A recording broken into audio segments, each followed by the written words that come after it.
Together, growing in faith, changing communities.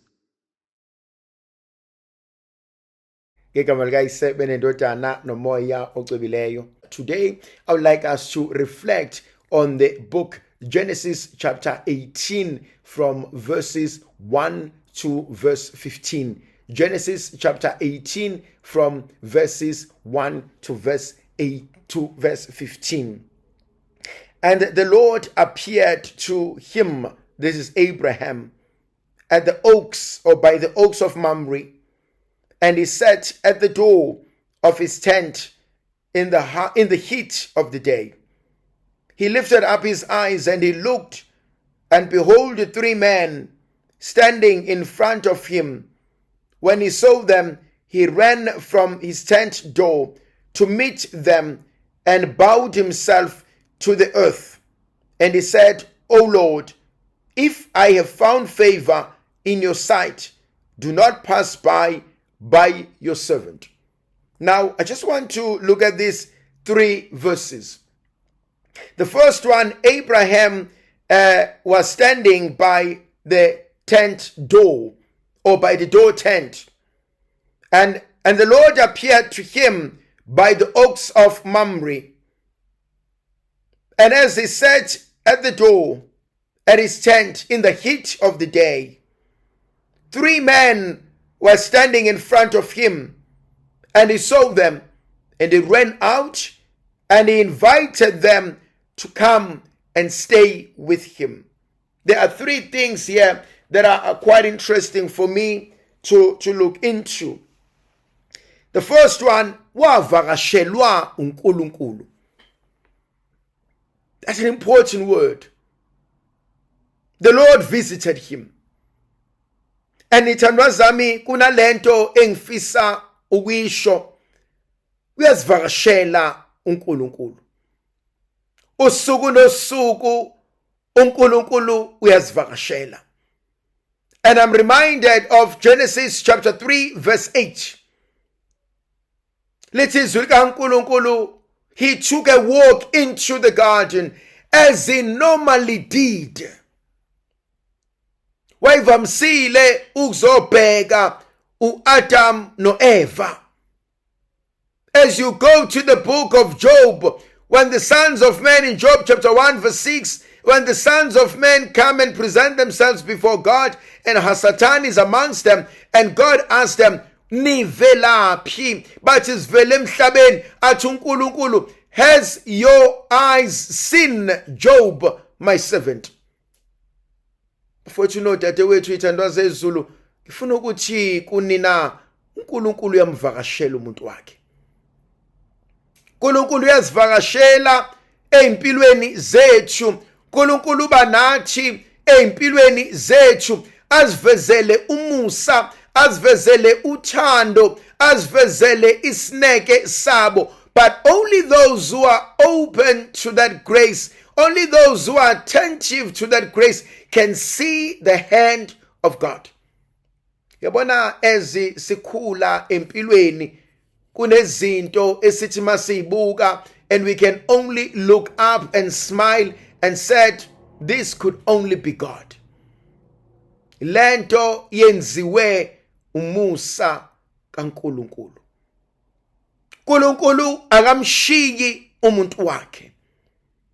uNkulunkulu uyafika ahlale nathi, angafika ngesimo seculo, angafika ngesimo somuzwa, angafika ngesimo somuntu, angafika ngeindlela ezihlukene, kodwa the sense of assurance that I'm here is amazing.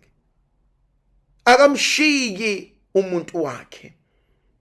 uNkulunkulu uyohlezi enathi, uyohlezi ehamba kanye nathi, uyohlezi esenzela umusa nesihawu sakhe. And so ngiyalibuka leli khehla elidala elu-Abraham ehlele emuzini walo, and uJehova decides ukuthi namhlanje ngizokunikeza ithuba lokuba ngisondele emzini wakho. Point number 2.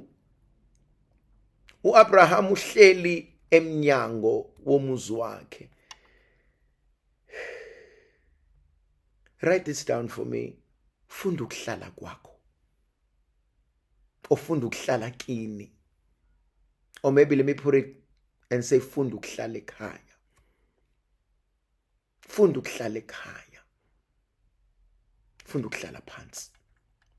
Uyabona khona isisho sesiZulu esithi sukucocoma nendlu yonke. Funda ukuhlala phansi. Learn to settle. Learn to sit down. But learn to settle. Don't be all over. Ungabi kuyo yonke into. Ungangeni kuzo zonke izinto.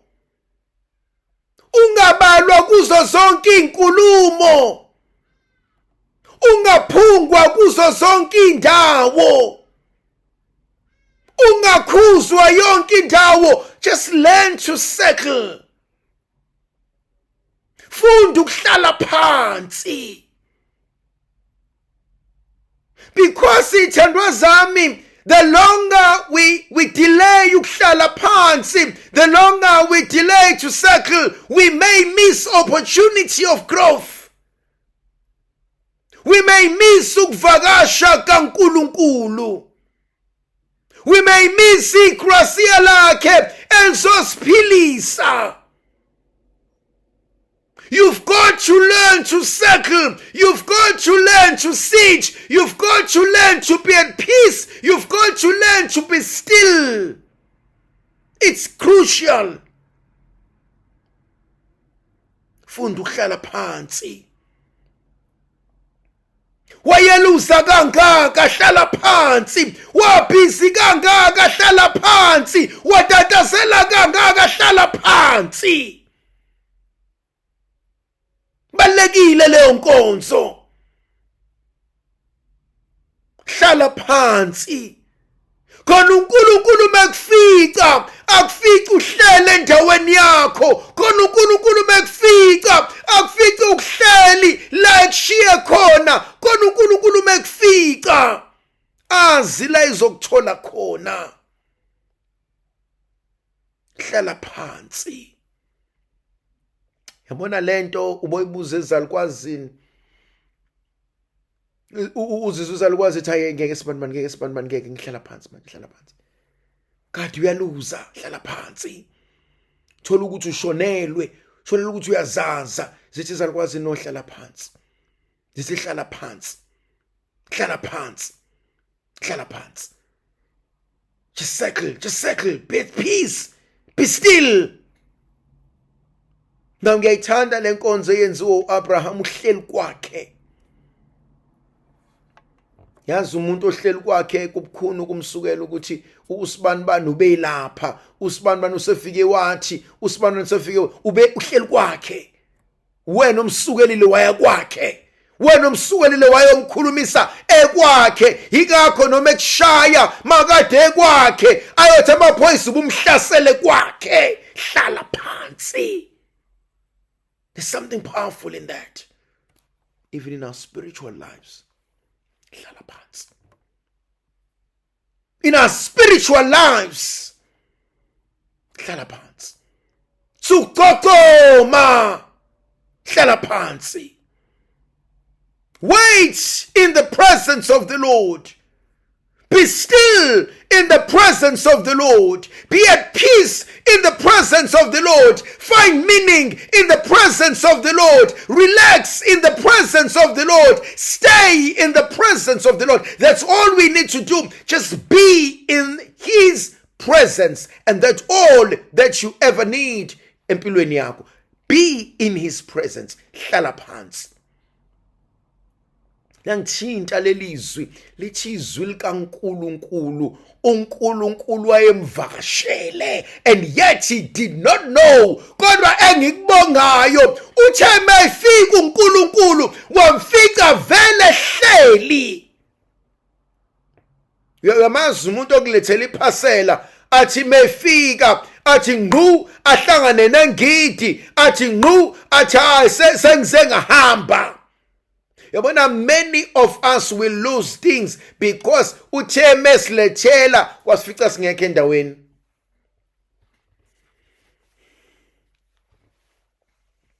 Many of us have lost spiritual gift because we've refused ukuhlala endaweni uNkulunkulu asishiye kuyona.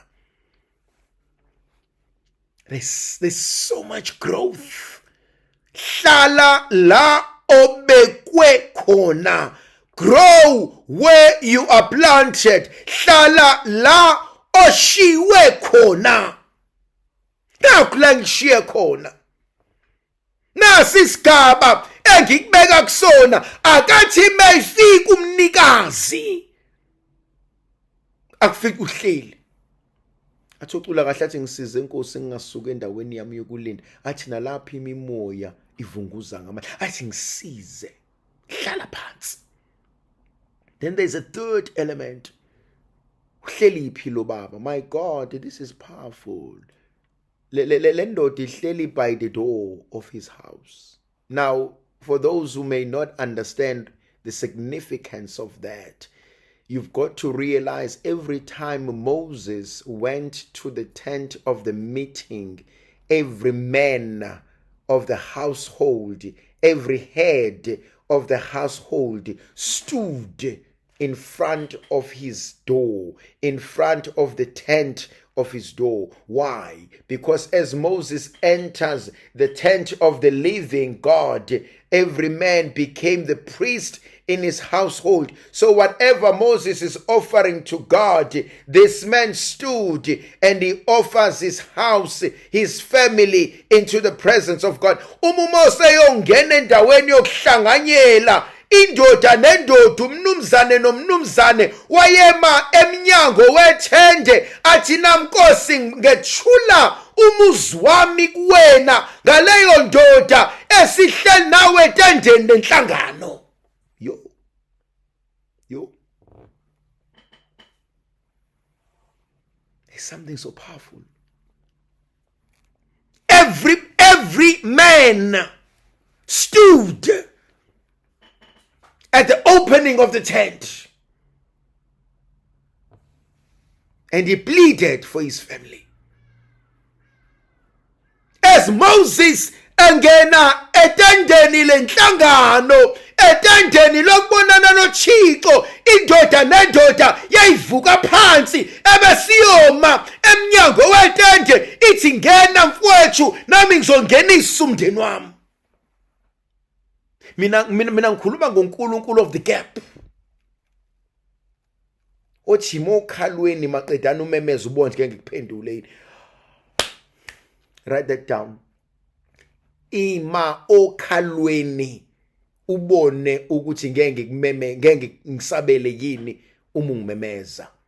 Ima okhalweni ubone yini ukuthi ngeke ngisabele uma ungimemeza. Stand at the gap and see if I will not respond when you call on me. Mina ngikhuluma ngoNkulunkulu wegebe. uNkulunkulu wasokhalweni. If you do not know ukhalo, ngizothini? I don't know. It's a gap. It's like on the mountain. Kube khona this gap. It's okhalweni lapho. It's an open space. La umemeza khona. Uthi ima okhalweni ubone ukuthi ngeke yini mina ngisabele uma ungimemeza. And so what Abraham is doing, umokhalweni, he's standing at the gap and ulinda uMoses sangene makadana uNkulunkulu angizimusa, but this time is different. Umokhalweni kodwa uNkulunkulu uzoyifikela. Usithando sami, khona izinto okumele uzenze umokhalweni bese uthi inkosi iqhamuka athi uNkulunkulu awusekufikile sibanibani, uthi inkosi kade ngiboni, athi uNkulunkulu kade ngilindele. We need umuntu okwazi ukumokhalweni. We need umuntu okwazi ukutilize the gap. We need umuntu who's able to read the signs of the time and respond as God would have expected of him. ungalahlekelwa izinto ngobulibelo obukhwebezane, ungalahlekelwa izinto because you are not in touch, because you are not in tune, because you are not in alignment to the spirit and the workings of God. Yabona abanye bethu silahlekelwa izinto because we are not in touch, we are not in tune, sinaki izinto engenamsebenzi. He stands at the door and he says, I'm not doing anything. By the oaks of Mamre, ngaphansi kwesihlahla, ngaphansi komuthi, athi ngizolinda. Yo, khona amadoda ngokwesintu akuhlali nombani ngaphansi komuthi, akuhlali nombani. Yabona mawukhulele emakhaya, uma kuzothethwa amacala bahlala ngaphansi komuthi thizeni. Uma kuzokhulunywa into ezibalekile bahlala ngaphansi komuthi thizeni.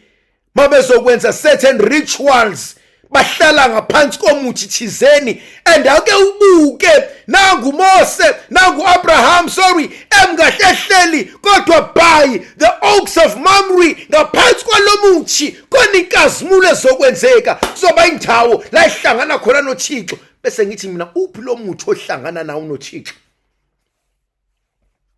Buwadinga amadoda ahlala phansi komuthi maqedana alungisa izinto zakwakho. Bewadinga amadoda ahlala phansi komuthi maqedane alungisa izimo zabantwana bakho. Bewadinga amadoda ahlala phansi komuthi maqedane kulungiswe zonke izinto nexokozelo. Bewadinga amadoda ahlala phansi komuthi maqedane aqaqala izimo. Bewadinga amadoda ahlala phansi komuthi maqedane ahambe ngaphambili. Bewadinga amadoda ahlala phansi komuthi maqedane akulungisele wena ongakuboni kuzolunga kanjani. He stands. Hebe sevusa amadoda. Lithi izwi likaNkulunkulu wabona amadoda amathathu. Khona imfihlakalo eyenziwa uNkulunkulu. Akugijima evangelini mawubona uJesu ekhuphukela entabeni. Awugijima evangelini. Yini ebona uSimon Petrus. Othi uSimon Petrus ngigcina uwedwa Nkosi uJesu, kodwa sengibona senibathathu. Athi sengibone noMose, athi sengibone noEliya, nanku amadoda amathathu, nanku esebona uAbraham. Akuye kule mfihlakalo abayibiza ngomthathu oqhweleyo, ake ubone uNkulunkulu ekuvakashela kodwa amehla akhe angaboni. Khona izinto uNkulunkulu azokwenzela zona, inkinga yethu asiboni. Inkinga yethu asiboni. Inkinga yethu sibuka ngenyama. Inkinga yethu sihlala entabeni yenyama. Inkinga yethu sisihlali ezweni labantu khona they've lost a gift of insight. Athi obhala kahle athi isizwe sami siyabhubha ngoba siswele ulwazi. Hayi buhlungu lento, because silahlekelwa izinto zezulu ngoba siboni. Silibele izinto engenamsebenzi. Silibele izinto engeke zisibuyisele lutho. Asimbone noma uNkulunkulu esenza imangaliso. Thandwa zami, people don't see the truth. Noma uNkulunkulu esenza imangaliso empilweni yakho, awuboni ulibele ukukhwebezane. Silibele ukuthi bathina abantu ngapha nangapha. Silibele izinto engeke zisinike lutho namsebenzi walutho, bese uyasuka enkonzweni kanti uNkulunkulu besefikile. Madoda kithi uthi lithi izwi likaNkulunkulu uAbraham umile ngasetendeni eqhamuka amadoda, yena bese yagijima because kunale mfihlakala ibonayo ukuthi la madoda ahlukile kunamadoda engiwaziyo. La madoda ahlukile kunamadoda angasekhaya. Athi la madoda ahlukile kunabantu engibaziyo. Athi ake ngigijime ngiyekubona. Lithi izwi likaNkulunkulu uthe mesefika kubona, athi madoda, athi ngabe nisahamba, athi dlulane emzini kaBaba. oh khona ucula kahle athi mawungangedlula iJesu athi lapho babiza abanye athi mawungizwe nawe athi sihlalo somusa athi ngikusona athi ngiguqile manje athi ngizwa amazwa besiswela inkonzo ukuthi mntaka Maria ungangishiyi. Write that down. Mntaka Maria ungangishiyi. That's your word for today. Mntaka Maria ungangishiyi. Ungangishiyi, hamba nami. Ungangidluli, ngena nami kule ICU. Ngena nami emsebenzini, ngena nami board meeting, ngena nami kule interview, ngena nami kule celebration. Mntaka Maria ungangishiyi, moya ongcwele.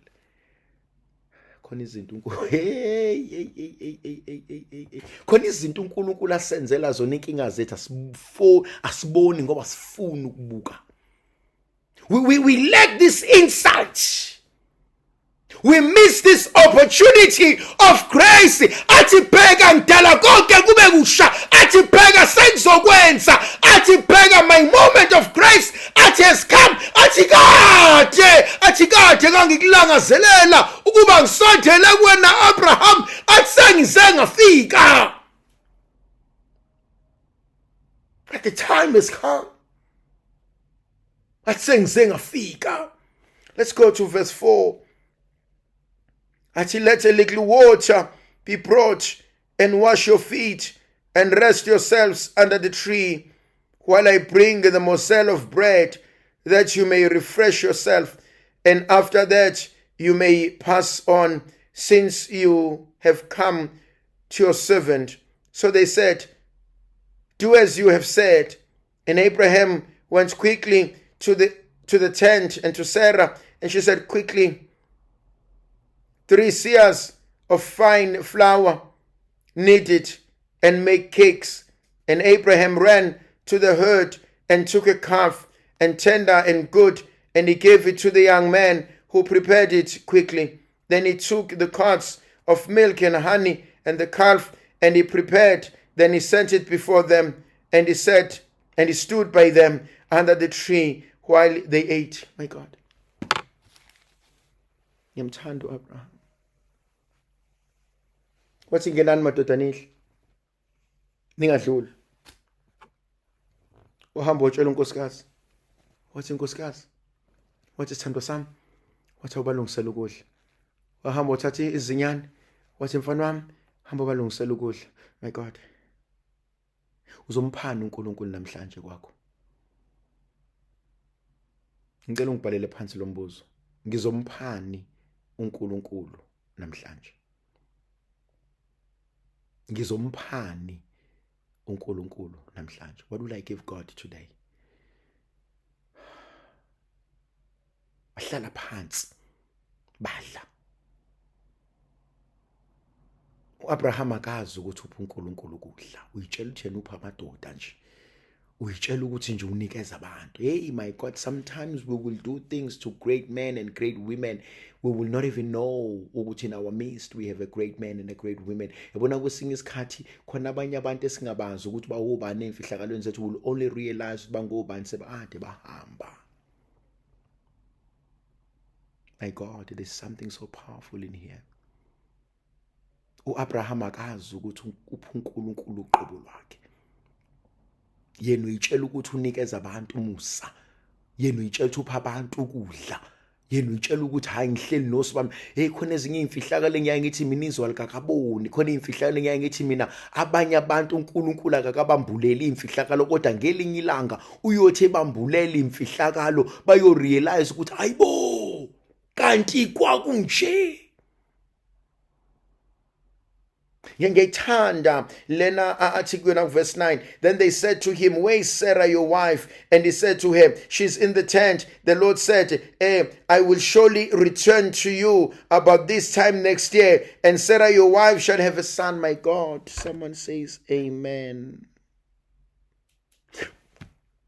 Uyazi uAbraham noSarah banawo umntwana. Uyazi uNkulunkulu sebavakashela. Uyazi uNkulunkulu bezokwenzani kubona, bezobabusisa ngomntwana. Kodwa uyazi ukhibe kuyimuphi? Ukhibe kuumusa kaAbraham. Abraham only needed to show mercy, and when he shows mercy, he opens the door and the blessing of a child comes in. Yasikhona ezinye izinto uNkulunkulu abezosipha zona ubedinga into eyodwa kuthina, ubedinga umusa. Ubedinga nje umusa. Ingakho ngithi hlala kuyena. Uthi uNkulunkulu, mfana wami, by this year, next year, this time, athi unkosikazi wakho uyobe segona indodana. Hey! Uyazi abantu abazi ukuthi ngalesi sikhathi ngonyaka ozayo uyobuwenzani? Abazi amandla uNkulunkulu ayobe sewavuse kuwena, ayobe sewavuse kubantwana bakho, ayobe sewavuse emzini wakho, ayobe sewavuse emzini kayihlo. Abazi.